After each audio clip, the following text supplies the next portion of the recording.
আচ্ছা, শুরু করি তাহলে। আহ আমাদের আজকের যে বিষয় সেটা হচ্ছে খুব সহজ এবং অনেকেরই জানা, এবং এখান থেকে দু চারটা প্রশ্ন আসতে পারে, এরকম একটা আজকের টপিক। মুক্তিযুদ্ধ। মুক্তিযুদ্ধটা দেখবো আমরা। আচ্ছা, প্রথমে যদি আমরা দেখি সেটা হচ্ছে অসহযোগ আন্দোলন, যেটা আমরা জানি হয়েছিল যে 1971 সালের, এখানে না, এখান থেকে। আচ্ছা, এটা হয়েছিল মার্চের 2 তারিখ থেকে অপারেশন সার্চলাইট শুরুর আগ পর্যন্ত এই অসহযোগ আন্দোলনটা ছিল। আচ্ছা, এই আন্দোলনের প্রধান কারণটা ছিল এটা, যে 1970 সালে যে নির্বাচন হলো সেখানে আওয়ামী লীগ বিজয় জয় অর্জন করে জয়ী হয়, কিন্তু তাদের হাতে সরকার ক্ষমতা দিচ্ছিল না। পাকিস্তান সরকার তাদের হাতে ক্ষমতাটা বুঝিয়ে দিচ্ছিল না, ওইটা নিয়ে হচ্ছে মূলত অসহযোগ আন্দোলন করা হয়েছিল 2 মার্চ থেকে 25শে মার্চ পর্যন্ত 71 সালের। তারপরে 71 সাল শুরু, মার্চের 1 তারিখ, সেটা হচ্ছে স্বাধীন বাংলা ছাত্র সংগ্রাম পরিষদ গঠন করা হয়। এটার সদস্য ছিল এই চারজন, এবং এই চারজনকে বলা হয় মুক্তিযুদ্ধের চার খলিফা। এদেরকে বলা হয় মুক্তিযুদ্ধের চার খলিফা। একজন ছিলেন বাংলাদেশ ছাত্রলীগের সভাপতি নুরুল আলম সিদ্দিকী, সেক্রেটারি শাহজাহান সিরাজ, এবং Dhaka university central students association, DUCSU, এইটার ভিপি ছিলেন আসম আব্দুর রব, এবং জিএস ছিলেন আব্দুল কুদ্দুস মাখন। এই চারজন ছিলেন, এই চারজনকে বলা হয়তো মুক্তিযুদ্ধের চার খলিফা। তারপরে 2রা মার্চ, এটা খুবই গুরুত্বপূর্ণ এই জন্য যে এদিন জাতীয় পতাকা উত্তোলন করা হয়েছিল ঢাকা বিশ্ববিদ্যালয়ের বটতলায়, উত্তোলন করেছিলেন আসম আব্দুর রব। বাংলাদেশকে প্রথম স্বাধীন সার্বভৌম রাষ্ট্র ঘোষণা করা হয় স্বাধীনতার ইশতেহারে। আচ্ছা, আহ বঙ্গবন্ধু শেখ মুজিবুর রহমানকে স্বাধীন ও সার্বভৌম বাংলাদেশের সর্বাধিনায়ক ঘোষণা করা হয় কত তারিখে? 3 মার্চ 1971। আমার সোনার বাংলা, এই যে এই গানটাকে জাতীয় সঙ্গীতের মর্যাদা দেওয়া হয় 1971 সালের 3 মার্চ। বঙ্গবন্ধুকে জাতির জনক এই উপাধিটা দিয়েছিলেন কে? আসম আব্দুর রব, 3 মার্চ। আচ্ছা, তারপরে 7 মার্চ। 7 মার্চের ভাষণটা ছিল কয় মিনিটের? 18 মিনিট। 18 মিনিটের ভাষণটা ছিল। 18 মিনিট, যেটা শুরু হয়েছিল 2টা 45 মিনিটে এবং শেষ হয়েছিল 3টা 3 মিনিটে, বিকাল 3টা 3 মিনিটে শেষ হয়েছিল এই 18 মিনিটের ভাষণ। এটা দেওয়া হয়েছিল কোথায়? রেসকোর্স ময়দানে। আচ্ছা, তারপরে হচ্ছে এটা শুরুর বাক্য ছিল এটা, ভাইয়েরা আমার, এটা দিয়ে শুরু হয়েছিল। আর শেষ বাক্য ছিল এটা। এখানে 4টা দফা ছিল। কি কি দফা ছিল? 4টা দফা কি কি ছিল? 4টা দফা বা 4টা দাবি ছিল। কোন দাবিগুলো ছিল? প্রথম দাবি ছিল স্যার, সামরিক আইন মার্শাল ল উইথড্র করতে হবে। জি। দ্বিতীয় দাবি, সামরিক বাহিনীর লোকেদের বেড়াকে ফেরত পাঠাতে হবে। হ্যাঁ, তৃতীয় দাবি, জনগণের নির্বাচিত প্রতিনিধির কাছে ক্ষমতা হস্তান্তর করতে হবে। এবং চতুর্থ দাবি ছিল, যেভাবে গণহত্যা করা হয়েছে তার তদন্ত করতে হবে। তদন্ত করতে হবে। হ্যাঁ, এই 4টা দাবি ছিল। তাহলে প্রথমটা হচ্ছে গিয়ে যে সামরিক আইন প্রত্যাহার করতে হবে, দ্বিতীয়টা হচ্ছে সেনাবাহিনী বা সামরিক বাহিনী তাদেরকে ব্যারাকে ফিরিয়ে নিতে হবে, তৃতীয়টা হচ্ছে যে গণহত্যা হয়েছে সেটার তদন্ত করতে হবে এবং তদন্ত সাপেক্ষে বিচার করতে হবে, আর চতুর্থটা হচ্ছে নির্বাচিত প্রতিনিধিদের হাতে ক্ষমতা হস্তান্তর করতে হবে। এই 4টা দাবি ছিল মূলত এই 7 মার্চের ভাষণের মূল কথা। আচ্ছা, তারপরে কি হয়েছিল? পূর্ব পাকিস্তান ছাত্রলীগ তাদের দলের নামকরণ করে, এটা দরকার নাই। উম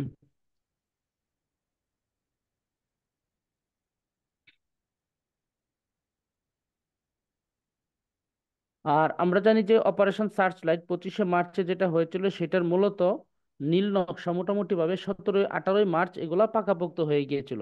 এবং 1971 সালে 19শে মার্চ এটা হচ্ছে প্রথম বিদ্রোহ বা প্রথম প্রতিরোধ হয়েছিল কোথায়? জয়দেবপুরে। আর এটার জন্যই ওইখানে নির্মিত করা হয়েছে জাগ্রত চৌরঙ্গ নামের একটা ভাস্কর্য। সেখানে করেছিলেন কারা? গাজীপুরের রাজেন্দ্রপুর ক্যান্টনমেন্টের বীর সেনা ও জনতারা।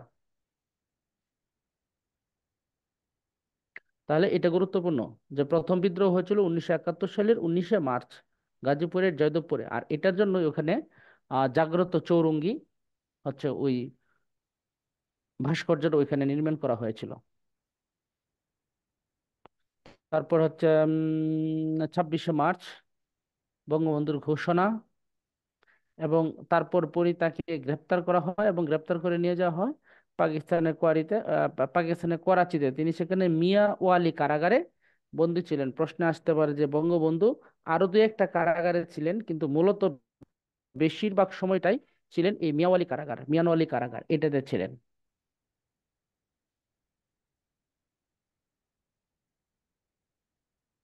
বঙ্গবন্ধুকে মূলত মৃত্যুদণ্ডাদেশ দেওয়া হয়েছিল, এবং বঙ্গবন্ধু মূলত যেই রুমটাতে থাকতেন সেই রুমের পাশেই কিন্তু বঙ্গবন্ধুর কবরও খোঁড়া হয়েছিল।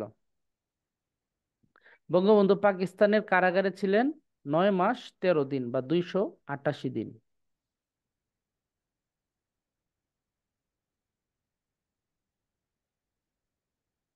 তারপর হচ্ছে বঙ্গবন্ধু মুক্তি পাওয়ার পরে 8 জানুয়ারি 1972 সালে তিনি প্রথমে গিয়েছিলেন কোথায়? লন্ডনে। লন্ডনে গিয়ে তিনি ওইখানে যে ল্যান্ড করেছিলেন সেই বিমানবন্দরের নাম ছিল হিথ্রো বিমানবন্দর। বঙ্গবন্ধু সরাসরি গিয়েছিলেন লন্ডনে, সেখানে তিনি ল্যান্ড করেছিলেন হিথ্রো বিমানবন্দরে। তারপর তিনি দিল্লি হয়ে তারপরে হচ্ছে ঢাকায় আসেন। সেটা ছিল 10 জানুয়ারি দুপুর 1টা 45 মিনিটে। আচ্ছা, মুক্তিযুদ্ধের সময় কিছু অপারেশন, যেমন লারকানা অপারেশন, এটা ছিল মূলত পাকিস্তানে। মহারাষ্ট্র। জি, পাকিস্তানের সিন্ধু প্রদেশের লারকানা হাউসে যেখানে ছিল ভুট্টোর বাড়ি, সেখানে তিনি প্রেসিডেন্ট ইয়াহিয়াকে নিয়ে পাখি শিকারের নামে বাঙালি নিধনের ষড়যন্ত্র করতেন। আচ্ছা, অপারেশন ব্লিজ এটা গুরুত্বপূর্ণ। এখানে দেখতে পাচ্ছেন কত সহজে একটা 3.7 ভোল্ট পুরাতন লিথিয়াম ব্যাটারিকে নতুন ভাবে প্যাকেজিং করা হচ্ছে। আর বাংলাদেশের মার্কেটে এরকম ধরনের ব্যাটারি সবথেকে বেশি পাওয়া যায়, যা বঙ্গবন্ধুর হাতে প্রতিনিয়ত এই আমাদের হয়। কে কথা বলে? কে? মিউট করতে হবে। আহ অপারেশন ব্লিচ বঙ্গবন্ধুর হাতে ক্ষমতা না দিয়ে সকল রাজনৈতিক কর্মকাণ্ড নিষিদ্ধ করে সামরিক শাসনে ফিরে যাওয়ার ষড়যন্ত্র ছিল অপারেশন ব্লিচ। তারপরে হচ্ছে অপারেশন সার্চ লাইট, এটা সম্পর্কে তো আমরা সবাই জানি মোটামুটি। আর এই যে এদেশের মানুষ চায় না, এদেশের মাটি চায়, এটা এটা নীতিটিকে কি বলা হয়? এটা একটা নীতি মা- যে মাটি এটা মানুষ চেনে। পোড়ামাটি নীতি স্যার। এটাকে বলা হয় পোড়ামাটি নীতি।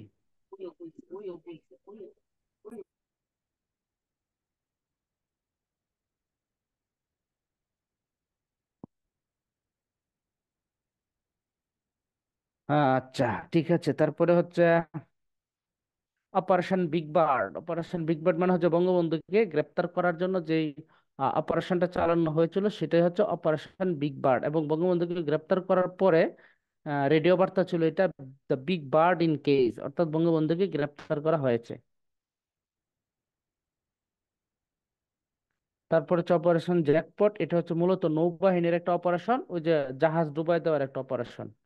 এটা ছিল অপারেশন জ্যাকপট। এটা পরিচালিত হয়েছিল 14 আগস্ট 1971 সালে।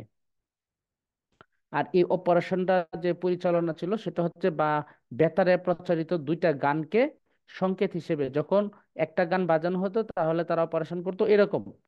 আমি তোমায় যত শুনিয়েছিলাম গান, এর অর্থ হলো 24 ঘন্টার মধ্যে আক্রমণ করতে হবে। অর্থাৎ যখন বেতারে এই গানটা বাজানো হবে তখন এর 24 ঘন্টার মধ্যে আক্রমণ করতে হবে।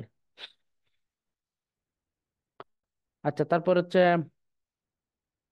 Operation close door. ক্লোজ ডোরটা হচ্ছে 1971 সালে যে বাংলাদেশ যুদ্ধ করলো তখন কিন্তু অস্ত্রের কোনো ঠিক ঠিকানা ছিল না, প্রত্যেকের হাতেই অস্ত্র চলে গিয়েছিল।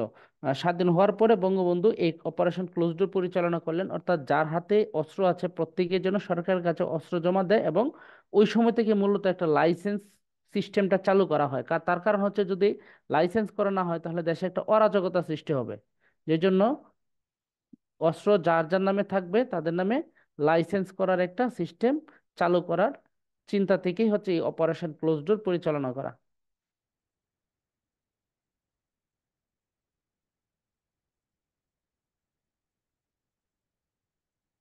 তারপর হচ্ছে স্বাধীনতার ইতিহাসের স্বাধীনতার ঘোষণার ইতিহাস আমরা জানি যে প্রথমেই বঙ্গবন্ধু তো দিয়েছিলেন 25শে মার্চ রাতে, তারপরে 26শে মার্চ দুপুরে দিয়েছিলেন কে? চট্টগ্রাম জেলা আওয়ামী লীগের সাধারণ সম্পাদক M A হান্নান, তিনি দিয়েছিলেন। তারপরে 27শে মার্চ দিয়েছিলেন মেজর জিয়া রহমান। তার মানে জিয়া রহমান 3 নম্বরে ছিলেন।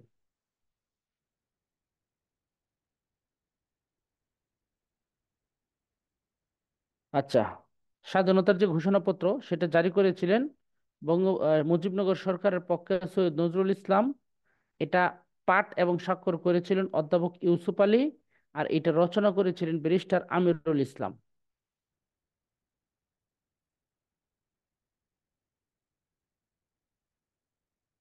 বিশ্বের ইতিহাসে দুইটা মাত্র দেশ রয়েছে যাদের ঘোষণাপত্র আছে, স্বাধীনতার ঘোষণাপত্র, একটা যুক্তরাষ্ট্র, দ্বিতীয়টা হচ্ছে বাংলাদেশ। আর বঙ্গবন্ধু যে স্বাধীনতার ঘোষক সেটা সুপ্রিম কোর্ট রায় দিয়েছে 2009 সালের 21শে জুন। বঙ্গবন্ধু স্বাধীনতার ঘোষক এই মর্মে সুপ্রিম কোর্ট একটি রায় প্রদান করেছেন 2009 সালের জুন মাসের 21 তারিখে। মুজিবনগর সরকার, যেটা অস্থায়ী সরকার বা প্রবাসী বাংলাদেশ সরকার নামেও পরিচিত, এটা গঠিত হয়েছিল 10 এপ্রিল এবং শপথ গ্রহণ করেছিল 17 এপ্রিল। এটার প্রধান ছিলেন বঙ্গবন্ধু শেখ মুজিবুর রহমান। আর এই যে সরকার, সেটার সদস্য ছিল 6 জন। এটা গঠিত হয়েছিল কোথায়? ভবেরপাড়া গ্রামের বৈদ্যনাথতলার আমবাগান, যার বর্তমান নাম হচ্ছে মুজিবনগর। মেহেরপুরের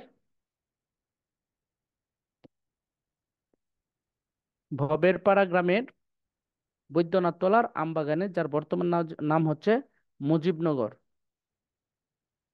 তারপর সেটা এখানে আর টিকে নাই, বা তারা সেখানে থাকার সুযোগ হয়নি। তখন হচ্ছে কলকাতার 8 নং থিয়েটার রোডে হচ্ছে এটার অস্থায়ী কার্যালয় ছিল।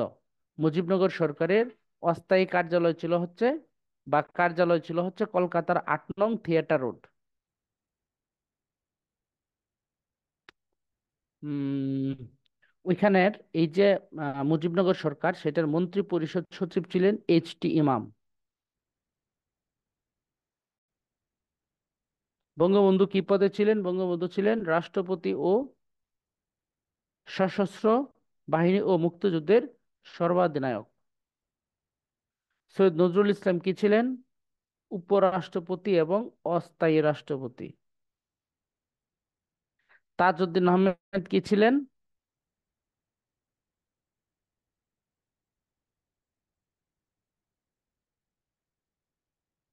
প্রতিরক্ষা, তথ্য যোগাযোগ পরিকল্পনা ইত্যাদি।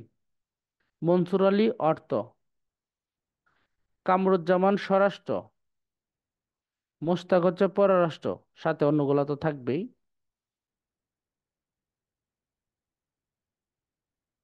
আচ্ছা, এগুলা ছিল। তারপর হচ্ছে বাংলাদেশের পক্ষে আনুগত্য প্রকাশকারী কূটনীতিবিদ প্রথম হচ্ছে রেহমান সুবান। তিনি তৎকালীন সময়ে যুক্তরাষ্ট্রে কর্মরত ছিলেন, মুজিবনগর সরকারের প্রথম প্রতিনিধি এবং ভ্রাম্যমাণ কূটনীতিক। তারপর হচ্ছে বিচারপতি আবু সাইদ চৌধুরী মুজিবনগর সরকারের যুক্তরাজ্য মিশন প্রধান ও বহির্বিশ্বে বিশেষ দূত হিসেবে তিনি কাজ করেছিলেন। অর্থাৎ মুক্তিযুদ্ধকে বা বাংলাদেশে যে এরকম একটা টর্চার পাকিস্তান সরকার চালাচ্ছে সেটা বিশ্বের দরবারে বলে বেড়াইতেন বিভিন্ন দেশে, আপডেট দিতেন। আচ্ছা, স্বাধীন বাংলা বেতার কেন্দ্র। স্বাধীন বাংলা বেতার কেন্দ্র হচ্ছে বিভিন্ন গান ও অন্যান্য অনুষ্ঠানের মাধ্যমে মুক্তিযোদ্ধাদের অনুপ্রাণিত করা এবং সাংকেতিক গানের মাধ্যমে যোদ্ধার সহায়তা করা এরকম। তবে ওইখানে সবচেয়ে জনপ্রিয় যে গানটা সেটা ছিল মোরা একটি ফুলকে বাঁচাবো বলে যুদ্ধ করে। এই গানটা ছিল সবচেয়ে জনপ্রিয় গান। এই গানটার গীতিকার কে? মোরা একটি ফুলকে বাঁচাবো বলে যুদ্ধ গোবিন্দ করে, এই গানটা হালদার। গোবিন্দ হালদার।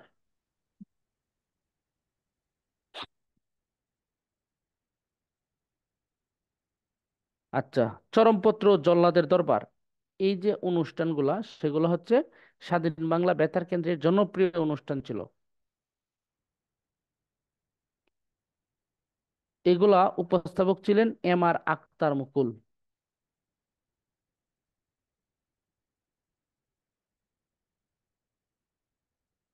আচ্ছা, এবার আমরা কিছু দেখি। বঙ্গবন্ধু শেখ মুজিবুর রহমানের পদবী কি? মুক্তিযুদ্ধের সর্বাধিনায়ক, সুপ্রিম লিডার। সশস্ত্র বাহিনীর সর্বাধিনায়ক কে ছিলেন? বঙ্গবন্ধু শেখ মুজিবুর রহমান। বঙ্গবন্ধুর অনুপস্থিতিতে সশস্ত্র বাহিনীর সর্বাধিনায়ক উপরাষ্ট্রপতি বা অস্থায়ী রাষ্ট্রপতি সৈয়দ নজরুল ইসলাম।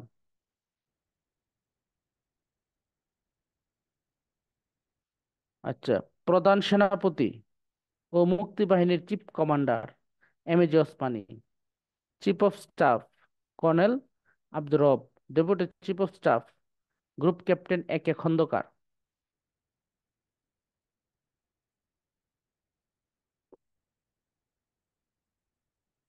তেলিয়াপাড়া কৌশল। তেলিয়াপাড়াটা হচ্ছে বর্তমানে হবিগঞ্জ জেলার মাধবপুর উপজেলায় অবস্থিত। তেলিয়াপাড়া চা বাগানের ম্যানেজারের কক্ষে সেনাপতি, প্রধান সেনাপতি ওসমানী নেতৃত্বে সেনা কর্মকর্তা ইপিআর, তারা হচ্ছে একটা পাক হানাদার বাহিনীর বিরুদ্ধে অস্ত্র ধারণ করার মতো বা যুদ্ধ পরিচালনা করার একটা কৌশল বা তারা একটা হচ্ছে সিস্টেম আলোচনা করছিলেন যে আমরা এইভাবে এইভাবে করব। এটাই ছিল তেলিয়াপাড়ার রণকৌশল।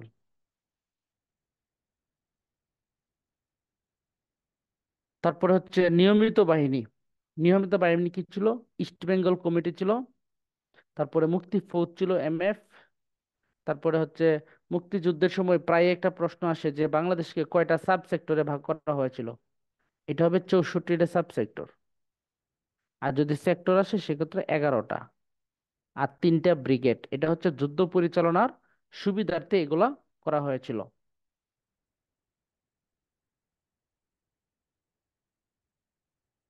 তাহলে সাব সেক্টর 64টা, সেক্টর 11টা, আর 3টা ব্রিগেড। এর মধ্যে অনিয়মিত কিছু বাহিনী ছিল। ছাত্র, যুবক, শ্রমিক, কৃষক ও সকল পর্যায়ের মুক্তিযোদ্ধাদের নিয়ে বিভিন্ন সেক্টরের অধীনে অনিয়মিত বাহিনী গঠিত হয়। যেমন একটা হচ্ছে কাদেরিয়া বাহিনী। আমরা জানি যে এই কাদেরিয়া বাহিনী বঙ্গবীর কাদের সিদ্দিকী তিনি নিজ উদ্যোগে বিভিন্ন জায়গা থেকে বিভিন্ন মানুষজন তিনি সংগ্রহ করে পাকিস্তানিদের বিরুদ্ধে নিজ তাগিদে এবং আহ, নিজ পরামর্শে নিজ নির্দেশনায় যুদ্ধ করেছেন। এটি হচ্ছে কাদেরিয়া বাহিনী। আরেকটা হচ্ছে বা প্রশ্নটা আসবে এরকম যে কাদেরিয়া বাহিনী কোথায় যুদ্ধ করেছে? নিয়মিত টাঙ্গাইল। আরেকটা হচ্ছে আফসার উদ্দিনের আফসার বাহিনী, এটা যুদ্ধ করেছে ভালুকা, ময়মনসিংহ। হেমায়েত বাহিনী, এটার কার্যকারিতা ছিল ফরিদপুর, বরিশাল অঞ্চলে। লতিফ মির্জা বাহিনী, এটা ছিল সিরাজগঞ্জ এবং পাবনা অঞ্চলে লতিফ মির্জা বাহিনী। এই চারটা মোটামুটি পড়লেই আমাদের কমন পড়ার সম্ভাবনা আছে।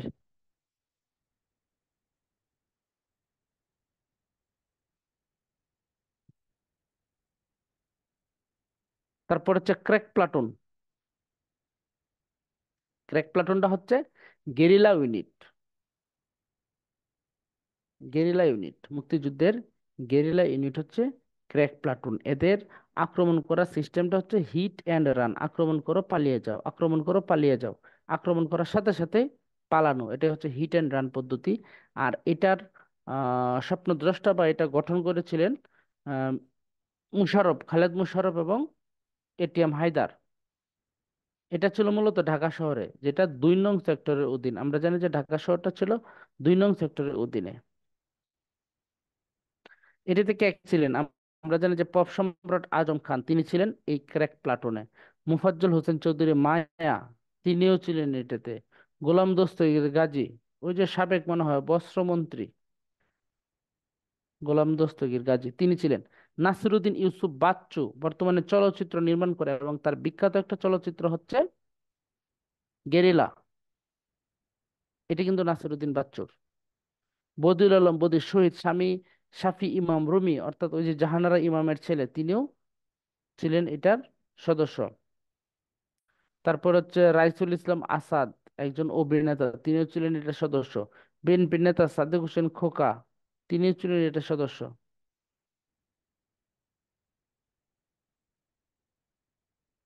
আচ্ছা, তারপর হচ্ছে মুজিব ব্যাটারি, এটা হচ্ছে বাংলাদেশ বাহিনীর প্রথম গোলন্দাজ ইউনিট। গোলন্দাজ মানে হচ্ছে গোলা বারুদ এরকম, গোলন্দাজ বা সশস্ত্র ইউনিট আর কি। আচ্ছা।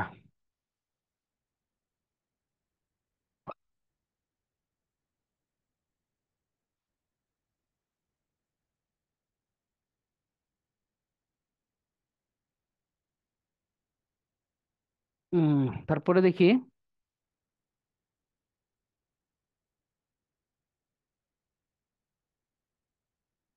সেক্টর। আমরা জানি যে 11টা সেক্টরে ভাগ করা হয়েছিল।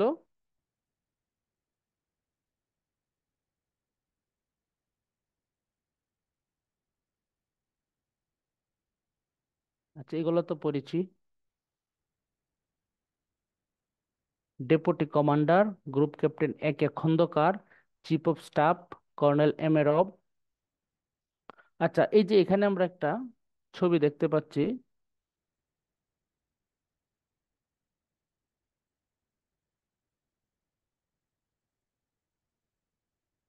হ্যাঁ, এই যে এখানে আমরা দেখতে পাচ্ছি যে চট্টগ্রাম থেকে শুরু। 1 নাম্বার হচ্ছে চট্টগ্রাম, দুই আস্তে আস্তে উপরের দিকে ওঠে মানচিত্রের। 2-এ হচ্ছে ফরিদপুর, নোয়াখালী এই অঞ্চলটা। 3-এ হচ্ছে কিশোরগঞ্জের কিছু অংশ, ব্রাহ্মণবাড়িয়া, হবিগঞ্জের কিছু অংশ এটা। 4 হচ্ছে সিলেট, মেইন সিলেটটা হচ্ছে 4-এ। তারপরে 5-এ হচ্ছে ময়মনসিংহের কিছু সীমান্ত এলাকা, অর্ধেকটা সিলেট এরকম।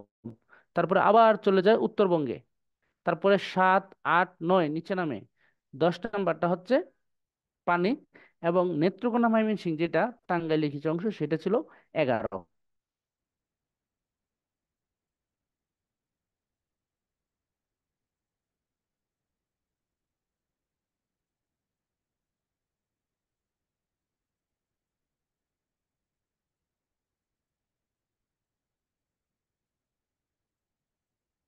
আচ্ছা, তারপর হচ্ছে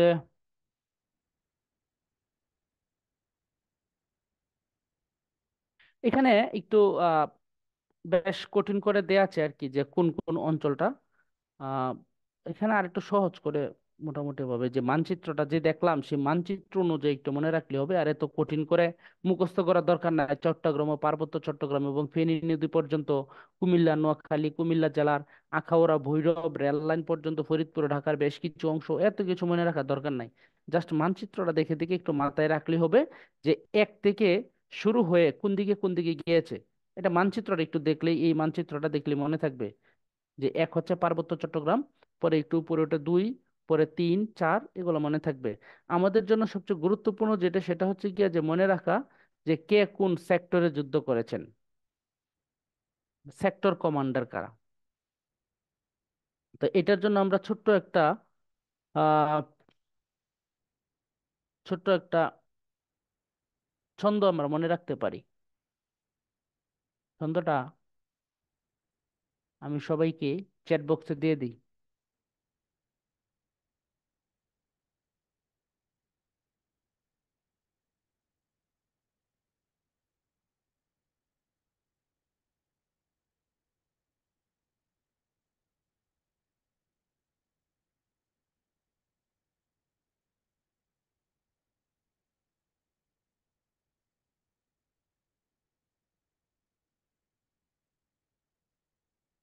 জি আর খাস 10, জি আর খাস 10, জিয়ার খাস 10, বানুর ওজন শূন্যতা।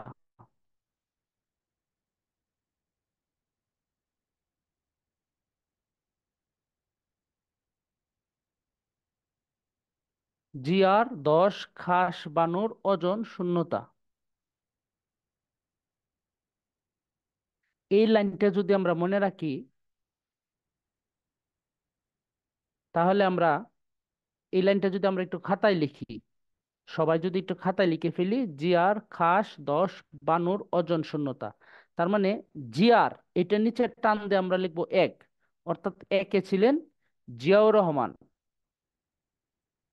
জিয়াউর রহমান তো আর একা ছিলেন না, তার সাথে ছিলেন মেজর রফিকুল ইসলাম।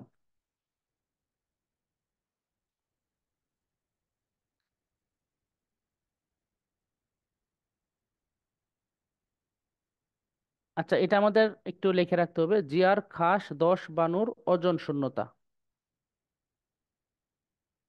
আচ্ছা, তাহলে একে ছিলেন মেজর রফিকুল ইসলাম এবং তার সাথে ছিলেন কে, সরি, মেজর জিয়াউর রহমান। জিয়ার জিয়ার নিচে 1, তার মানে একে ছিলেন জিয়াউর রহমান, আর হচ্ছে তার সাথে ছিলেন মেজর রফিকুল ইসলাম। তারপরে হচ্ছে খাস, খাসের খর নিচে লিখবো 2, অর্থাৎ খালেদ মোশাররফ। আর যে তালব্য সেটার নিচে লিখবো 3, মানে শফিউল্লাহ। তাহলে 2-এ যে খালেদ মোশাররফ একা ছিলেন না, তার সাথে ছিলেন কিছু সময় মেজর এটিএম হায়দার। আর 3-এ কে এম শফিউল্লাহ, 3-এ শফিউল্লাহর সাথে আরো ছিলেন মেজর এ এন এম নুরুজ্জামান। তাহলে 3-এ ছিলেন 2 জন, শফিউল্লাহ এবং তার সাথে নুরুজ্জামান। তারপরে হচ্ছে 10-এর যে সেটা নিচে লিখবো 4, 4 মানে দত্ত, সিআর দত্ত। তারে ছিলেন সিআর দত্ত, মানে চিত্তরঞ্জন দত্ত। তারের পুরোটা সময় ছিলেন চিত্তরঞ্জন দত্ত। 10-এর যে তালব্য সেটার নিচে লিখবো 5, 5 মানে হচ্ছে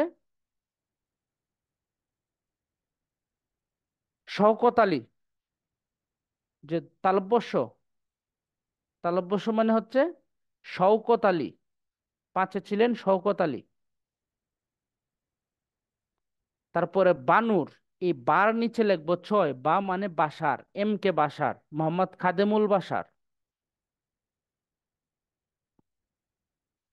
ব আকার, বানুর নিচে 6, মানে বাশার, মানে এম কে বাশার, মানে মোহাম্মদ খাদেমুল বাশার।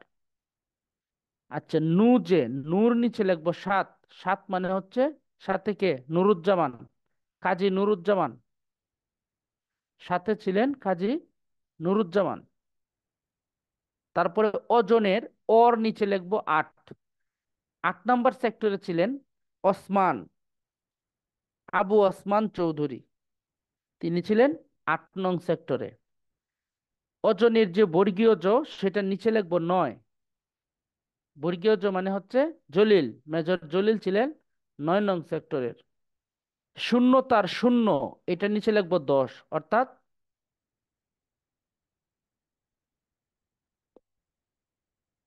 10 নম্বর সেক্টরের নিয়মিত কোনো কমান্ডার ছিলেন না। এটা ছিল পুরোটাই নৌবাহিনীর অধীনে। তা, শূন্যতার যে তার নিচে লিখবো 11, মানে 11 নং সেক্টরে ছিলেন কর্নেল তাহের।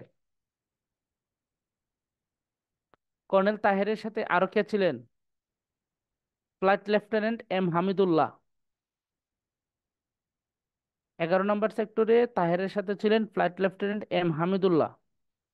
তার মানে 1 নম্বরে ছিল জিয়াউর রহমান, 2 নম্বরে ছিলেন খালেদ মোশাররফ, 3 নম্বরে ছিলেন শফিউল্লাহ, 4 নম্বরে হচ্ছে মেজর সিআর দত্ত, 5 নম্বরে হচ্ছে শওকত আলী, 6 নম্বরে হচ্ছে এম কে বাশার, 7 নম্বরে হচ্ছে কাজী নুরুজ্জামান, 8 নম্বরে হচ্ছে আবু ওসমান চৌধুরী, 9 নম্বরে হচ্ছে মেজর জলিল, 10 নম্বরে নিয়মিত কোনো কমান্ডার ছিলেন না, 11 নম্বরে হচ্ছে তাহের এবং হামিদুল্লাহ, এই 2 জন। তাহলে এই হলো আমার সেক্টর কমান্ডারগণ। আমরা আরেকটু মনে রাখতে পারি যে আমরা জানি যে 3টা ফোর্স রয়েছে, ব্রিগেড ফোর্স। এটি কোনটা কোনটা 3টা?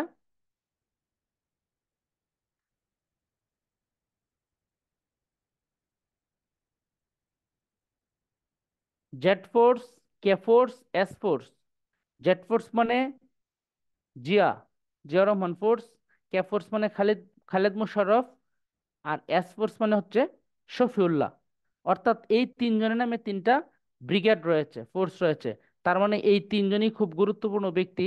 এই জন্য তাদেরকে আমরা 1, 2, 3, এই যে তিনটা সেক্টর, এই তিন সেক্টরে এই গুরুত্বপূর্ণ তিনজনকে সেট করা হবে। 1 নম্বরে জিয়াউর রহমান, 2 নম্বরে খালেদ মোশাররফ, 3 নম্বরে শফিউল্লাহ, 4 নম্বরে সিয়ার দত্ত, 5-এ শওকত আলী, 6-এ বাশার, 7-এ কাজী নুরুজ্জামান, 8-এ আবু ওসমান চৌধুরী, 9-এ মেজর জলিল, 10-এ নাই, 11-তে তাহের, তার সাথে ছিলেন ফ্লাইট লেফটেন্যান্ট এম হামিদুল্লাহ। এই ছিল 11টা সেক্টর কমান্ডারের নাম। আর দায়িত্বকাল অঞ্চল খুব বেশি আসে না আর কি, এমনি আসে আর কি, যে ঢাকা শহর কোন সেক্টরের অধীনে ছিল, এরকম ভাবে।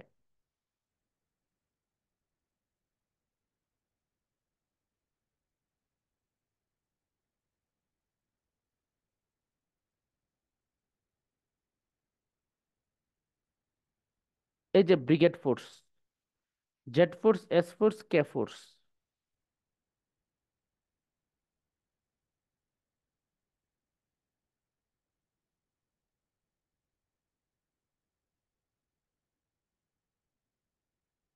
আহ মুক্তিযুদ্ধের পক্ষে ছিল ভারত এবং সোভিয়েত ইউনিয়ন, এবং বিপক্ষে ছিল মার্কিন যুক্তরাষ্ট্র এবং চীন। 71 সালে আমাদের দেশের অনেক শরণার্থী ভারতে গিয়ে আশ্রয় নিয়েছিল, সেটা সংখ্যাটা প্রায় 1 কোটি।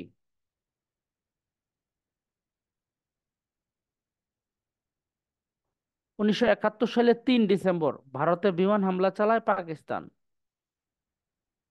সেই যুদ্ধে 1661 জন ভারতীয় সেনা অফিসার এবং জওয়ান শহীদ হন। তাদের স্মরণে কুষ্টিয়ায় একটা ভাস্কর্য নির্মাণ করা হয়েছে, এটার নাম কি?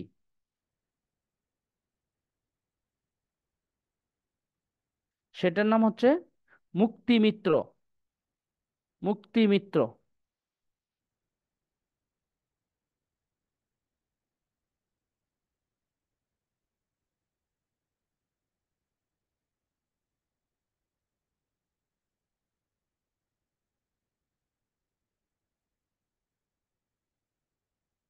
এই যে মুক্তি মিত্র, এটা 2015 সালে উদ্বোধন করা হয়।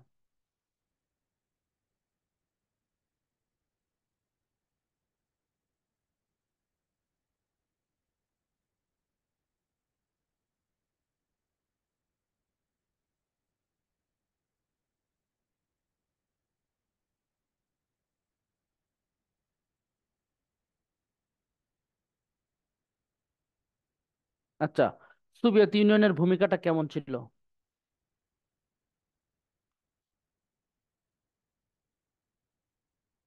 4 ডিসেম্বর 1971 সালে যখন মার্কিন প্রতিনিধি সিনিয়র বুশ যুদ্ধবিরতির প্রস্তাব দেয়, তখন সেটার বিপক্ষে অবস্থান নেয় রাশিয়া এবং পোল্যান্ড।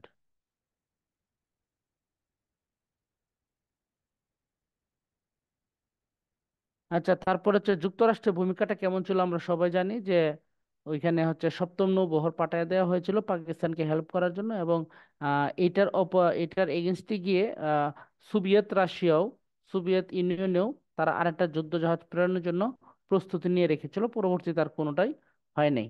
কনসার্ট ফর বাংলাদেশ, এটা হয়েছিল 1971 সালের 1 আগস্ট। কিসের জন্য করা হয়েছিল? বাংলাদেশের শরণার্থীদের জন্য অনুদান সংগ্রহ করার জন্য। এবং এটা হয়েছিল নিউ ইয়র্কের মেডিসন স্কোয়ার গার্ডেন প্রাঙ্গণে। এখানে যে পারফর্ম করেছিল সেটা হচ্ছে দ্য বিটলস, এটা হচ্ছে লন্ডনের একটা দল। এবং এটা, এই যে বিটলসের প্রতিষ্ঠাতা জর্জ হ্যারিসন, আর ভারতীয় নাগরিক ছিলেন পণ্ডিত রবিশঙ্কর।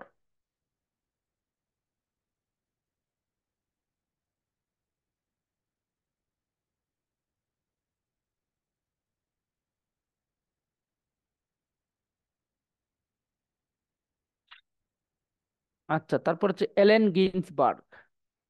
তিনি মার্কিন কবি, তিনি হচ্ছে একটা কবিতা লিখেছিলেন এই শরণার্থীদের নিয়ে। 1971 সালে সুনীল গঙ্গোপাধ্যায়ের সাথে যশোর রোডে সীমান্তর ওপারে শরণার্থী শিবির ঘুরে যে অভিজ্ঞতা অর্জন করেন তা নিয়ে তিনি একটা বিখ্যাত কবিতা লিখেছিলেন, সেপ্টেম্বর অন যশোর রোড। কবিতাটার নাম হচ্ছে সেপ্টেম্বর অন যশোর রোড।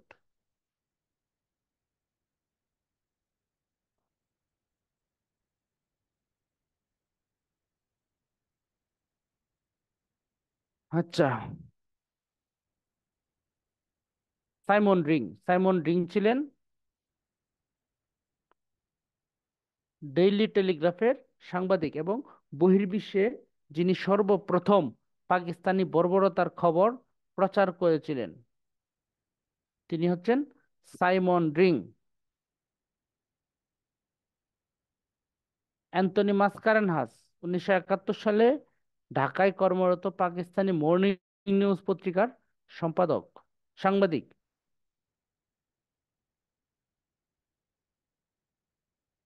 তার একটা বিখ্যাত বই রয়েছে, সেটা হচ্ছে দ্য রেপ অফ বাংলাদেশ, আর একটা হচ্ছে বাংলাদেশ এ লিগাসি অফ ব্লাড।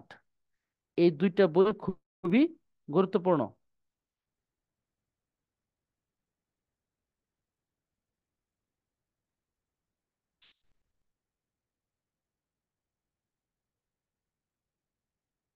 তারপর হচ্ছে আর্চার ক্যান্ট ব্লাড।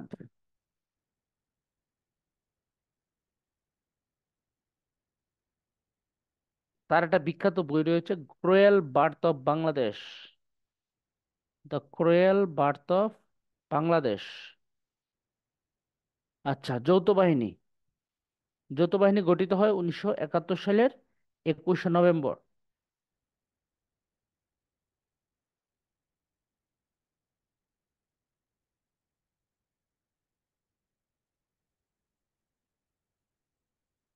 আহ যৌথ বাহিনী গঠিত হয়েছিল 1971 সালের 21শে নভেম্বর। আর ভারতীয় যে সশস্ত্র বাহিনী সেটাকে বলা হয় মিত্র বাহিনী।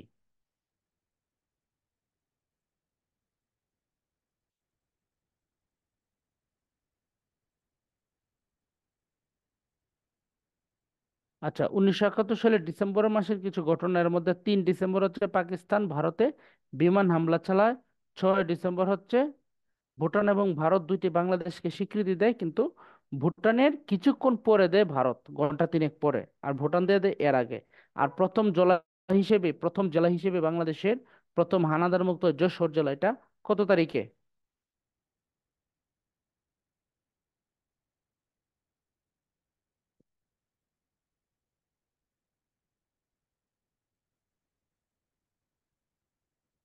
যশোরকে 6 ডিসেম্বর হচ্ছে এটার স্বাধীনতা দেওয়া হয়েছিল বা হানাদার মুক্ত হয়। আর ভারত এবং ভুটান দুইটাই 6 ডিসেম্বর দেয়, তবে সর্বপ্রথম দেয় ভুটান। 12 ডিসেম্বর মেজর রাও ফরমান আলীর সভাপতিত্বে বুদ্ধিজীবী হত্যার একটা নীল নকশা মোটামুটি ভাবে ফাইনাল করা হয়। 14 ডিসেম্বর এটা চালানো চালা চা- চালু করা হয়, বা হামলাটা এটা শুরু করা হয়। সেখানে অনেকেই ছিলেন, জ্যোতির্ময় গুহ ঠাকুরদা, ডাক্তার ফজলে রাব্বি, সুরকার আলতাফ মাহমুদ, সাহিত্যিক শহীদুল্লাহ কাইসার, সাহিত্যিক আনোয়ার পাশা, ডক্টর জি.সি. দেব। তিনি একজন বিখ্যাত দার্শনিক ছিলেন, জি.সি. দেব। আচ্ছা, এবার আসি মুক্তিযুদ্ধের স্মরণে কিছু ভাস্কর্য, যেমন হচ্ছে অপরাজেয় বাংলা। অপরাজেয় বাংলাটা কোথায়?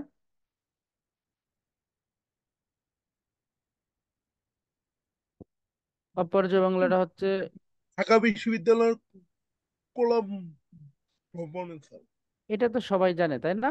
এটা মনে হয় সবাই জানে। তারপর হচ্ছে জাগ্রত চৌরঙ্গী, এটাও মোটামুটি সবাই জানে। তারপরে হচ্ছে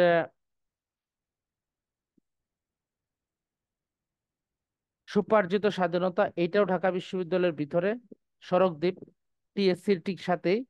স্বাধীনতা সংগ্রাম, এটা হচ্ছে পোলার রোড, যেটা হচ্ছে জগন্নাথ হল, বুয়েট এবং হচ্ছে এস এম হল, এই তিনটার মাঝখানে হচ্ছে স্বাধীনতা সংগ্রাম, যেটা অনেক উঁচু একটা বঙ্গবন্ধুর ভাস্কর্য, এবং এটাতে অনেক ছোট ছোট ভাস্কর্য রয়েছে। তারপর হচ্ছে সংসপ্তক হামিদুজ্জামান খানের, এটা হচ্ছে জাহাঙ্গীরনগর বিশ্ববিদ্যালয়। সাবাস বাংলাদেশ, এটা হচ্ছে রাজশাহী বিশ্ববিদ্যালয় এবং এটার ভাস্কর শিল্পী হচ্ছে নিতুন কুন্ডু। আর সংসপ্তকার হচ্ছে হামিদুজ্জামান খান। স্বাধীনতা সংগ্রাম এবং সুপার্জিত স্বাধীনতা দুইটারই হচ্ছে শামীম শিকদার। তারপরে বিজয় 71, এটা হচ্ছে শ্যামল চৌধুরী, এটা হচ্ছে বাংলাদেশ কৃষি বিশ্ববিদ্যালয় ময়মনসিংহের ক্যাম্পাসে এটা রয়েছে।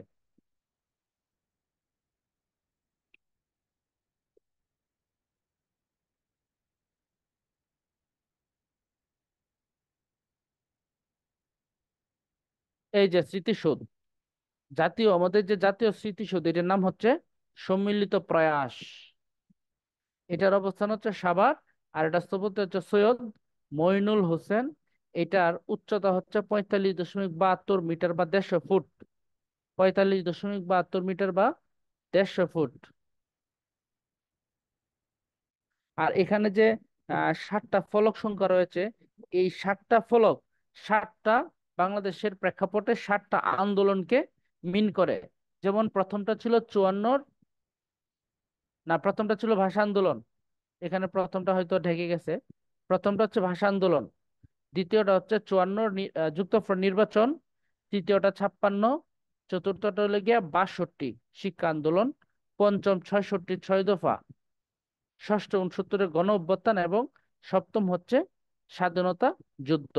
এই 7টা প্রেক্ষাপটের মাধ্যমে আমাদের এই যে 7টা হচ্ছে স্তর, এই 7টা স্তরের মাধ্যমে 7টা প্রেক্ষাপটকে বিষয়কে মিন করে।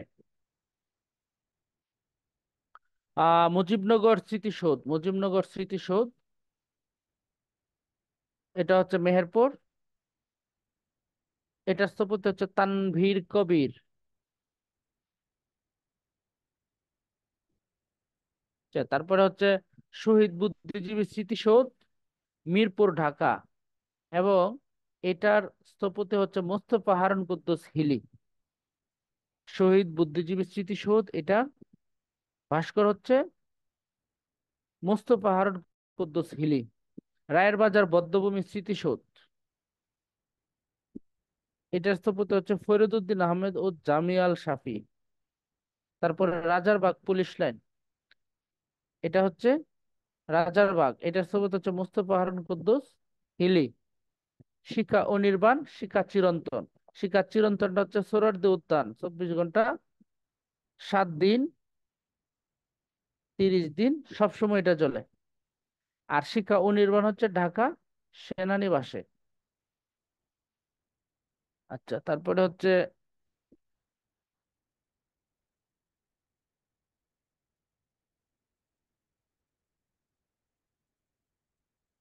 মুক্তিযুদ্ধ জাদুঘর, আগারগাঁও।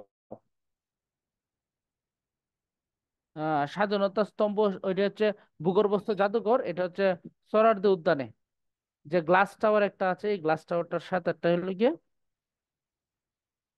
ভূগর্ভস্থ জাদুঘর। এটার স্থপতি হচ্ছে কাশেফ মাহমুদ চৌধুরী এবং মেরিনা তাবাসসুম। কাশেফ মাহমুদ চৌধুরী এবং মেরিনা তাবাসসুম।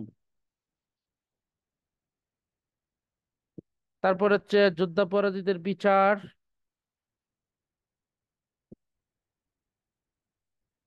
যুদ্ধাপরাধীদের যে প্রথম বিচার সেটা ছিল আব্দুল কাদের মোল্লা, 2013 সালের 12 ডিসেম্বর। 2013 সালের 21 ডিসেম্বর, 12 ডিসেম্বর, 2013 সালে 12 ডিসেম্বর। তারপরে অনেকে দেওয়া হয় আহ শেষ, এত তাড়াতাড়ি কম ছিল নাকি আজকের এগুলো কি খুব কম ছিল পড়া? না স্যার। কি মানে পড়াইছি ফার্স্ট এরকম?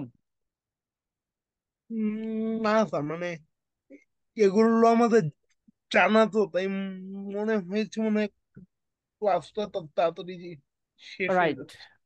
আজকের বিষয়গুলো তোমাদের জানা, এগুলা মানে খুবই মানে এগুলা জানা বলতে কি, তোমরা এগুলা অল টাইম চর্চা করো, এই বিষয়টাকে তোমরা প্রায়োরিটি দেও বেশি। মুক্তিযুদ্ধ, এটা এটা সবসময় তোমাদের চর্চার মধ্যে থাকে। আচ্ছা, আর একটা বিষয় স্যার, লেখো। জি বলো। এই শীটে যে সেক্টর কমান্ডারদের ফোর্থ সেক্টরের পর আবার 10 সেক্টর মানে আচ্ছা, এটা মাঝে। এটা হ্যাঁ, আমি বুঝতে পারছি। এটা বিষয়টা হচ্ছে, আমি তোমারে বলি, এটা নওশাদ ভাই হয়তো তিনি মনে করছেন যে এই বাকিগুলা পড়ার দরকার নেই। হ্যাঁ, বাকিগুলা পড়ার দরকার নাই। প্রশ্নে হয়তো এই তোমার এই এক থেকে 4 পরে 10, মাঝখানে গুলো আসে না। কিন্তু আমার কথা থাকবে, তোমার সেক্টর কমান্ডারটা তোমার মুখস্থ রাখবা তুমি। ঠিক আছে, সেক্টর কমান্ডার তুমি মুখস্থ রাখবা আমার মতো। আমি কিন্তু কিভাবে জানি আমার মুখস্থ হয়ে গেছে তোমাদেরকে পড়াইতে পড়াইতে। একে মানে আমরা যদি এইভাবে ধরি যে এই যে দেখো, ব্রিগেড ফোর্স ছিল, ব্রিগেড 3টে, ফোর্স ছিল 3 জনের নামে, তার মানে এরা সবচেয়ে আহ আমরা কি বলবো, টেকনিক বাজ, বা তাদেরকে আমরা বলবো খুব খুব হচ্ছে কি, তাদেরকে খুব অ্যাক্টিভ বা খুব হচ্ছে আহ, বড় যোদ্ধা এরকম মনে করব 3জনকে। তাহলে 3জনকে যদি আমরা এটা মনে করি, তাহলে 3জনকে প্রথম 3টা সেক্টর দিয়ে দিব, 1 2 3। এই 3জনকে, এই 3টা সেক্টরে এই 3জনকে নিয়ে বসাবো। জিয়াউর রহমান 1 নম্বরে, খালেদ মোশাররফ 2 নম্বরে, শফিউল্লাহ 3 নম্বরে। 1 2 3, তাহলে 3টা হয়ে গেল। 1 নম্বর জিয়াউর রহমান, 2 নম্বর খালেদ মোশাররফ, 3 নম্বর শফিউল্লাহ। এখন তুমি এই যে এই 3জনকে কিভাবে মার্কিং করবা? এই 3জন নামের মধ্যে তো জিয়াউর রহমানের নামটাই সবচেয়ে গুরুত্বপূর্ণ। কারণ কি, তিনি একই সাথে রাজনীতিও করেছেন, রাজনৈতিক একটা দল করেছেন, যে জন্য তার আমরা 1 নম্বরে রাখতে পারি জিয়াউর রহমান। 2 নম্বরে খালেদ মোশাররফ, কারণ কি জিয়াউর রহমানের সাথে টেক্কা দিয়ে একমাত্র চলতে পারছে খালেদ মোশাররফ, যে জন্য খালেদ মোশাররফ কিন্তু হত্যাকাণ্ডের শিকার হয়েছিলেন। তিনি খুবই সাহসী এবং দুর্দান্ত মেধাবী ছিলেন। 3 নম্বরে শফিউল্লাহ, তাহলে 3টা চলে গেল, 1 2 3। 4 নম্বরে কে? 4 মানে সি। আমরা যদি ইংরেজিতে 4 লিখি, কিভাবে লিখি? CAR 4 বা CHAR 4। তাহলে সিতে 4, CR দত্ত মানে চিত্তরঞ্জন দত্ত। 5 নম্বরে কে? 5 নম্বরে শওকত আলী। 6 নম্বরে কে? 6 নম্বরে হচ্ছে MK বাশার, মোহাম্মদ খাদেমুল বাশার। 7 নম্বরে কে? কাজী নুরুজ্জামান। 8 নম্বরে মানে আবু ওসমান, এতে 8, এতে আবু ওসমান চৌধুরী। 9 কে? 9 ছিল, 9 সংখ্যাটা যেমন বেজাল্লে, সবচেয়ে বেজাল্লে একটা লোক ছিল 9, এটা হলো জলিল। জলিল কিন্তু কাউকে মানতো না, জলিল ছিল সবচেয়ে উগ্র এবং কট্টর দেশপ্রেমিক। তিনি কিন্তু জেলেও থেকেছেন, মেজর জলিল। এবং তিনি অনেকগুলা নির্বাচনে অংশগ্রহণ করেছিলেন, সবগুলোতে ফেল করেছেন। তিনি ছিলেন মূলত বামপন্থী একজন মানুষ, বামপন্থী।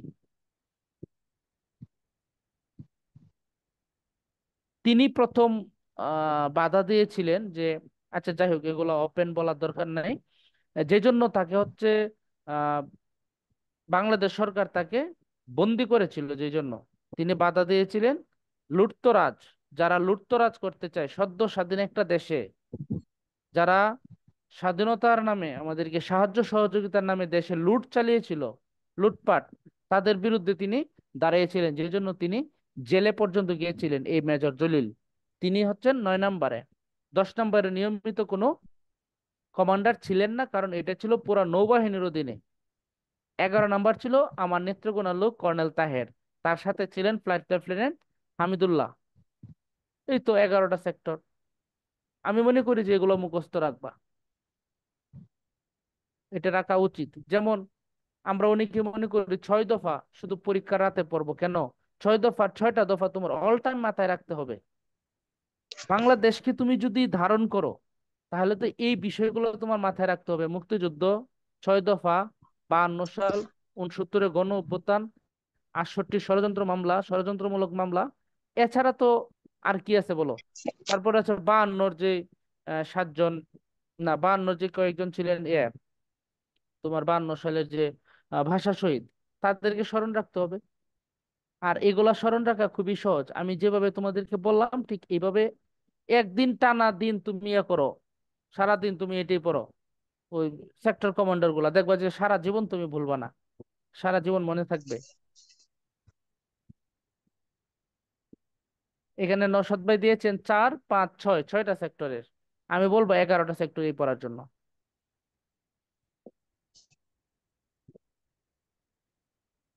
আচ্ছা, আরেকটা বিষয় একটু দেখি, সেটা হচ্ছে গিয়া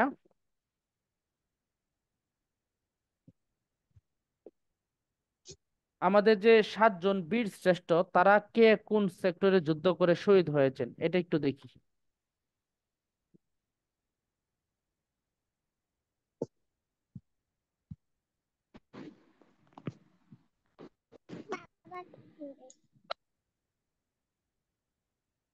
আজ হাজারো মুমের নূর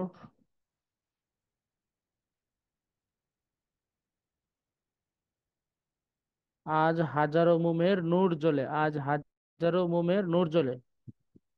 ঠিক আছে, এটার সাথে ব্র্যাকেট দিয়ে আমরা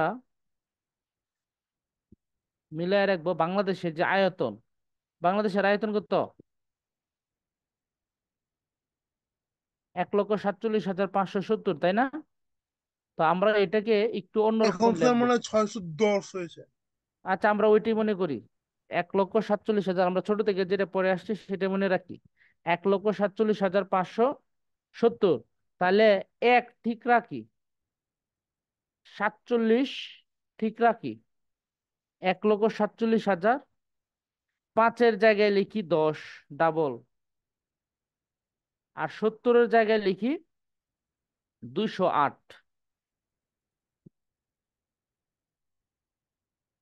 হইলো? আজ হাজারো মোমের নূর জ্বলে, ব্র্যাকেটে বাংলাদেশের যে আয়তন সেটার সাথে মিলায় লিখলাম 1,47,000, পাঁচের জায়গায় লিখলাম 10, আর 70-এর জায়গায় লিখলাম 208। এখন আমরা যদি ধরি আজ, আজের আতে কি, আব্দুর রউফ, তিনি শহীদ হয়েছেন 1 নাম্বার সেক্টরে। আমরা কিন্তু ওই যে পাশে যে লিখে রাখছি 1,47,000, তার মানে এক মানে হচ্ছে আব্দুর রউফ। আচ্ছা, তারপরে চলে যায় হ, হাজারো শব্দের হ, হতে হামিদুর রহমান। হামিদুর রহমান হচ্ছে 4 নম্বর সেক্টরে যুদ্ধ করেছেন। তারপরে জাতে জাহাঙ্গীর, তিনি 7 নম্বর সেক্টরে যুদ্ধ করেছেন। রতে রুহুল আমিন, হাজারো শব্দের যে র, সেটার রুহুল আমিন, তিনি 10 নম্বর সেক্টরে যুদ্ধ করেছেন। রুহুল আমিনের পদবী কি ছিলেন? কি ছিল পদবী রুহুল আমিনের?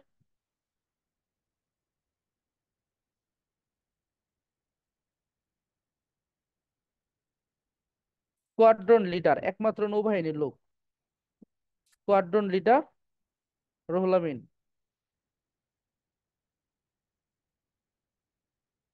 এবং রুহুল আমিনকে যে হত্যা করা হয়েছিল সেটা হচ্ছে খুব মর্মান্তিক। কারণ রুহুল আমিন হচ্ছে যখন তিনি জাহাজ নিয়ে যাচ্ছেন, সম্ভবত এটা খুলনার দিকে, তখন তার আহ জাহাজ লক্ষ্য করে গোলাবারুদ বা বোমা বা গুলি ছোড়া হয়, যে জন্য আগুন ধরে যায়। তারপর তিনি সাতরায়া, সম্ভবত এটা রূপসা নদীতে, সাতরায়া তীরে ওঠে। তীরে ওঠার পরে তাকে হচ্ছে আল বদর আল শামস, ওরা খুব নির্মম ভাবে হত্যা করে। খুব মর্মান্তিক ছিলেন রুহুল আমিনের মৃত্যুটা। আজ হাজারো মোমের নূর জ্বলে, 1,47,000, 10, 208। আচ্ছা, তারপরে হচ্ছে নূর, নুতে নূর মোহাম্মদ, না না, মোম। হাজারো, রুহুল আমিনের পরে আমরা মোম, মোম মোতে মোমের মো, মোতে মোস্তফা কামাল, তিনি ছিলেন 2 নাম্বার সেক্টরে। আর মোমের মতে ছিল মতিউর রহমান। মতিউর রহমান কোন সেক্টরে যুদ্ধ করে নাই, কারণ আমরা জানি যে তিনি পাকিস্তান থেকে কেবল বাংলাদেশে একটা বিমান ছিনতাই করে নিয়ে আসার পথেই মারা গিয়েছিলেন, তিনি এখনো কোথাও যুদ্ধ করেন নাই। আচ্ছা, তারপরে হচ্ছে নূর, নূর মোহাম্মদ, নূর মোহাম্মদ, নূর মোহাম্মদ ছিলেন 8 নাম্বার সেক্টরে। এটা বুঝতে কারো অসুবিধা হওয়ার কথা না, অত্যন্ত সহজ। তারপরেও সমস্যা হলে বলতে পারো।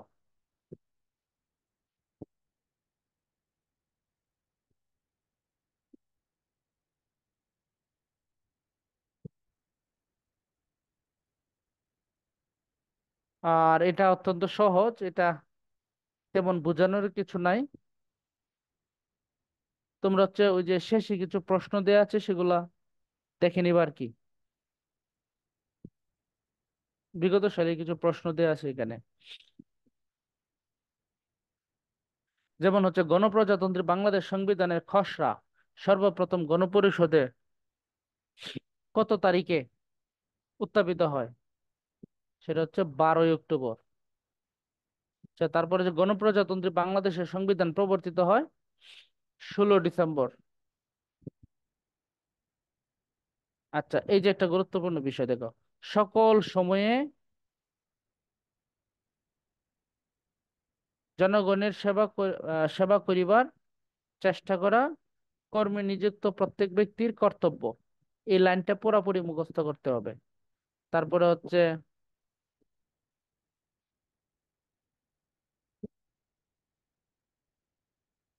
এটা তো 27, আইনের দৃষ্টিতে সমতা। তারপরে হচ্ছে রাষ্ট্র গণজীবনে এটা হচ্ছে অনুচ্ছেদ 28, নারী পুরুষের সমান অধিকার। এই যে এগুলো একটু দেখে নিবা, এখানে কিছু।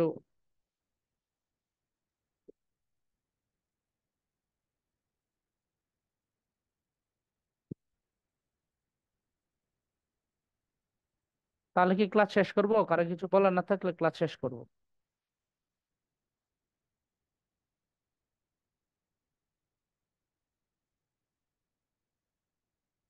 তাহলে শেষ করলাম নাকি? জি স্যার। ওকে।